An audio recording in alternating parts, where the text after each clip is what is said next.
నమస్తే టిఆర్ నిజం. నేను మీ తాళ్ళపల్లి రమేష్. ఈరోజు మార్నింగ్ న్యూస్కు స్వాగతం. అన్ని పేపర్లోని ప్రధాన వార్తలు ఒకసారి మనం చూసుకుందాం. అదేంటంటే ఎప్పటి నుంచో రాజ్యాధికారం కావాలని చెప్పేసి కోరుకుంటా ఉన్నాం. రాజ్యాధికారం కోసం అడుగులు వేస్తామని చెప్పేసి మనం ప్రయత్నాలు కూడా మొదలు పెడతా ఉంటాం. కానీ ఎలక్షన్లు వచ్చే వరకు మాత్రం అమ్ముడు పోయి రాజ్యాధికారాన్ని పక్క పెట్టి ఏ పార్టీలు ఉంటాయో ఆ పార్టీలో కలిసిపోయి అలా ఓట్లు వేసుకుంటూ తిరుగుతాం. మళ్ళీ ఎలక్షన్ వచ్చిన తర్వాత ఎలక్షన్ అయిపోయిన తర్వాత మాకు రాజ్యాధికారం కావాలి, మా మాట కావాలని చెప్పేసి పోరాడుతూ ఉంటాం. అట్లాంటిది మన స్వతంత్రం వచ్చిన కాంచి అదే విధంగా పనిచేస్తాను చూస్తూ ఉన్నాం. కానీ ఇప్పుడు మాత్రం ఒక కొత్త వరవడికి శ్రీకారం చుట్టారు.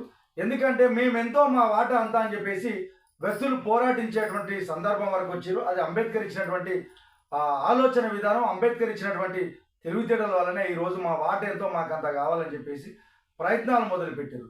జనాభా ప్రాతిపాదికంగా ఎక్కువ మొత్తంలో ఉన్నాం.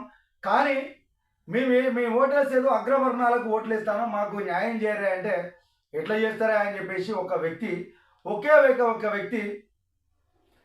న్యూస్ రిపోర్టర్గా పనిచేసి అంచెలంచెలుగా ప్రభుత్వాన్ని ప్రశ్నించి ప్రభుత్వాన్నే పడగొట్టేటువంటి ఆలోచన చేసి ఒక ఎమ్మెల్సీగా ఎన్నికై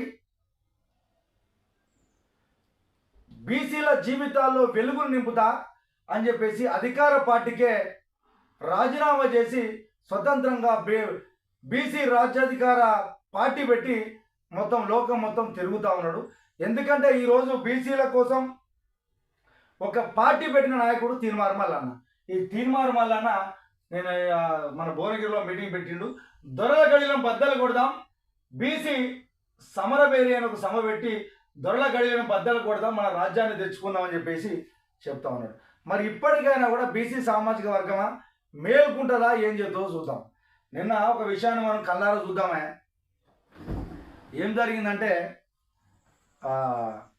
సొసైటీకి సంబంధించినటువంటి నామినేట్ పదవులు వచ్చినాయి. కానీ నామినేట్ పదవులలో కొన్ని సామాజిక వర్గాలకు కనపడడానికి వీలు లేకుండా పోయింది.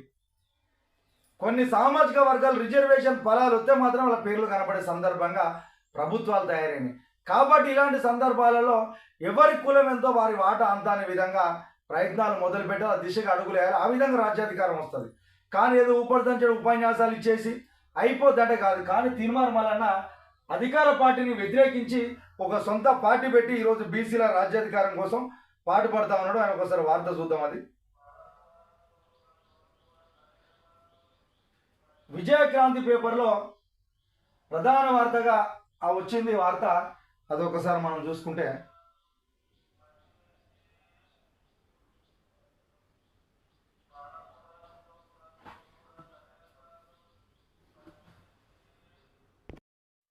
నిన్న ఆదివారం నాడు భువనగిరి బహిరంగ సభ జిల్లా కేంద్రం నిర్వహించినటువంటి రాజ్యాధికారిక సమరబేరి బహిరంగ సభలో ప్రసంగిస్తూ టీఆర్పీ అధినేత తీన్మార్ మల్లన్న అని చెప్పేసి ప్రధాన వార్తకు వచ్చింది.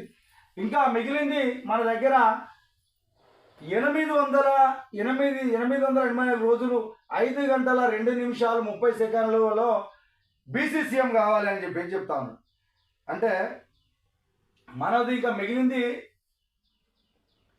ఇదే టైం ఉన్నది. ఈ సమయంలో మాత్రం మనం ముఖ్యమంత్రి దిశగా అడుగులు వేయాలని చెప్పేసి తీన్మార్ మల్లన్న చెప్తా ఉన్నాడు. మరి ఎంతమంది దీనికి ఏకీభవించి ఎంతమంది దీనికి పాల్గొంటారో చూడాలి. అంటే మనకి మిగిలింది ఇంకా 800 రోజులు మాత్రమే ఉన్నది. ఈ 800 రోజులలో మనం ఖచ్చితంగా బీసీ సీఎంను ఎన్నుకోవాల్సిన అవసరం ఉన్నదని చెప్పేసి చెప్తా ఉన్నాడు తీన్మార్ మల్లన్న. అంటే దీనికి అందరికీ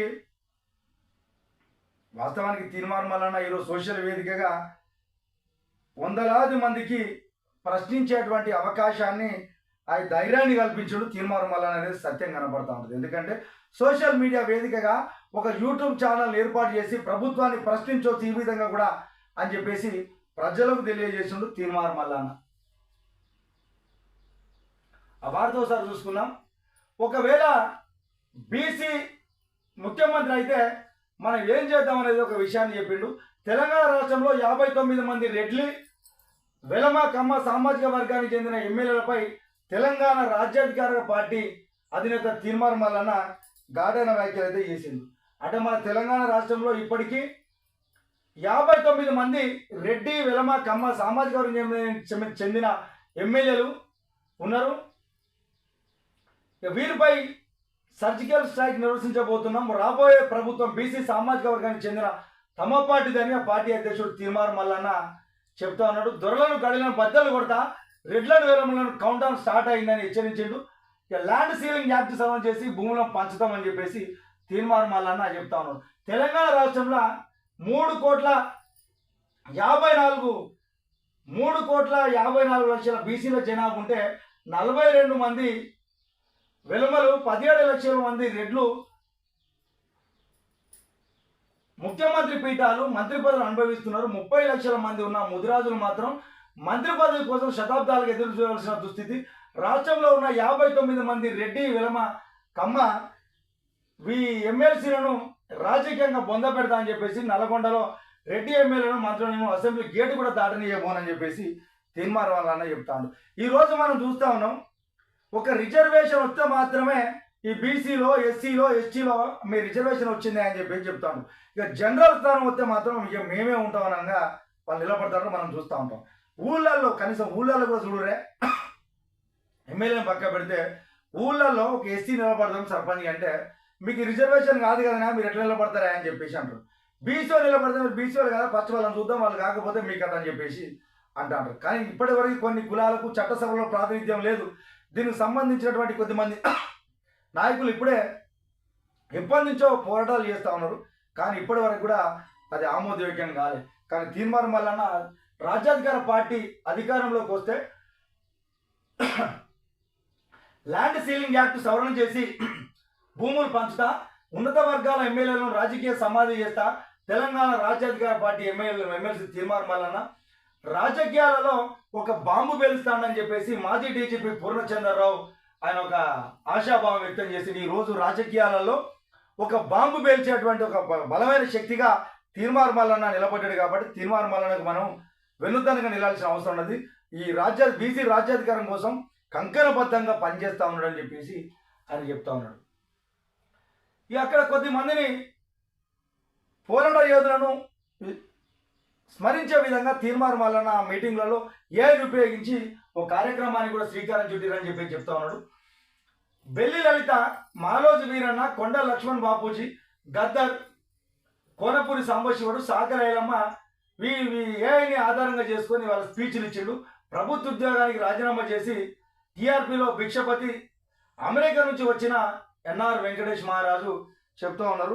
తీర్మార్ మల్లన్నను ఇక మనం కాపాడుకోవాల్సిన అవసరం ఉన్నదని చెప్పేసి వాళ్ళు చెప్తా ఉన్నారు. ఎందుకు కాపాడుకోవాలన్నా తీర్మార్ మల్లన్న అంటే, ఇక తీర్మార్ మల్లన్న బీసీల కోసం పోరాడుతూ ఉన్నాడు కాబట్టి ఆయనను మనం ఎన్నుకోవాలని చెప్పేసి చెప్తా ఉన్నారు. ఈ మీటింగు పూర్వపరాలు ఏ విధంగా ఉన్నాయి, బీసీ అధికారం రావాలని చెప్పేసి ఆయన పిలుపు. నిజాం కాలంలో నిజాం రాజు వెళ్తూ అక్కడ భూములను పేద ప్రజలు పంచాలని తీర్మానం చేసి వెళ్ళాడని, కానీ దాన్ని కొండ వెంకట రంగారెడ్డి దాచిపెట్టి 1954-56 రికార్డులను తారుమారు చేసి పేదలకు పంచవలసిన భూములను దొరల పేరున ఎక్కించి దోసుకున్నారని చెప్పేసి ఆ మీటింగ్లో తీర్మార్ మల్లన్న ఒక ప్రశ్న అయితే లేవనెత్తింది. వాస్తవానికి ఏంది, ఆ రోజు మన తెలంగాణ ప్రభుత్వం అంతా నైజాం ప్రభుత్వం ఆధీనంలో ఉన్నది. కానీ అప్పుడు ఉన్నటువంటి దేశానికి స్వతంత్రం వచ్చిన తర్వాత కూడా మన తెలంగాణ స్వతంత్రం రాలే. కానీ సర్దార్ వల్లభాయ్ పటేల్ వల్ల ఈ దేశానికి, రాష్ట్రానికి స్వతంత్రం వచ్చింది. పోతా ఈ భూములంతా పేదలకు పంచాలంటే దాన్ని తారుమారు చేసిరు అని చెప్పేసి చెప్తాను. 1948లో నిజాం నవాబ్ తెలంగాణ భూములను బీసీ, ఎస్సీ, ఎస్టీలకు రాస్తూ కాగితం ఇచ్చి వెళ్తే అప్పుడు రెవెన్యూ మంత్రి దాన్ని తారుమారు చేసిండు. ఆయన మా విశ్వేశ్వరరెడ్డి వాళ్ళ తాత అని చెప్పేసి చెప్తా ఉన్నాడు. అది మేధావులు చెప్పాల్సిన అవసరం ఉన్నది. ఆ భూములను దొరల పేరు మీద మార్చాలని చెప్పేసి ఆయన మీద తీవ్ర పదజాలంతో అలాంటి భూములను గుంజుకొని మళ్ళీ మేము పేదలకు పంచుతామని చెప్పేసి చెప్తా ఉన్నాడు తీర్మార్ మల్లన్న. వచ్చే ఎన్నికలలో మల్లన్న సీఎం అవుతాడని చెప్పేసి అజాద్ అల్లావున్ ఖాన్ చెప్తా ఉన్నాడు. వచ్చే అసెంబ్లీ ఎన్నికల్లో తీర్మార్ మల్లన్న ముఖ్యమంత్రి అవుతాడని ఎంపీటీ అధికార ప్రతినిధి అంజద్ ఉల్లా ఖాన్ గత బీఆర్ఎస్ పాలనలో కేవలం మహమ్మద్ అలీకి మాత్రమే పదవులు ఇచ్చిరని, మిగతా మైనార్టీలు ఎవరికి ప్రాధాన్యత ఇవ్వలేదని చెప్పేసి, కాంగ్రెస్ ప్రభుత్వం ముస్లింలకు అన్యాయం చేయడం లేదని చెప్పేసి విమర్శించిండ్రు. ఇక ఇదంతా ఇక మనం వేచి చూడాల్సిన అవసరం లేదు. ఏది ఏమైనప్పటికీ ఈరోజు తీన్మార్ మల్లన్న బీసీ సామాజిక వర్గం కోసం అపర్నిశలు పనిచేస్తూ ఉన్నాడని చెప్పేసి అనిపిస్తూ ఉన్నది. ప్రభుత్వాన్ని కూడా ముక్త కందనంతో నిలదీస్తానని చెప్పేసి చెప్తాను. టీఆర్పీలో మన మేధావులు కూడా పాల్గొన్నారు. కొద్దిమంది ఉద్యోగులు రాజీనామా చేసి కూడా అందులో చేరిండ్రు. 3.54 కోట్ల తెలంగాణ జనాభాలో కేవలం 1.42% విలువలు ఉంటే 1,00,000 మంది రెడ్లు ఉంటే పెత్తానాలు మొత్తం వాళ్ళే చేస్తూ ఉన్నారు. ఎక్కువ మొత్తం ఉన్నాయి, మనం పెత్తానం చేయలేకపోతున్నాం. కాబట్టి ఇప్పటికైనా పెత్తానం చేయాలి, మనమే రాజ్యాధికార దిశగా అడుగులు వేయాలని చెప్పేసి వాళ్ళు ఆశాభావం వ్యక్తం చేస్తారు. మీరు చేసేటువంటి పోరాటంలో మీరు బీసీల కోసం మీరు ఏదైతే కోరుకుంటా ఉన్నారో ఆ సఫలం కావాలని చెప్పేసి టీఆర్ నిజం నుంచి ఒకసారి గుర్తు చేస్తా ఉన్నాం. ఏదేమైనట్టు బీసీలంతా సంఘటితం కావాలి. ఎవరి జనాభా తామాషిక ప్రకారంగా వాళ్లకు పదవులు రావాలని చెప్పేసి టీఆర్ నిజం నుంచి ఆశాభావం అయితే వ్యక్తం చేస్తా ఉన్నాం.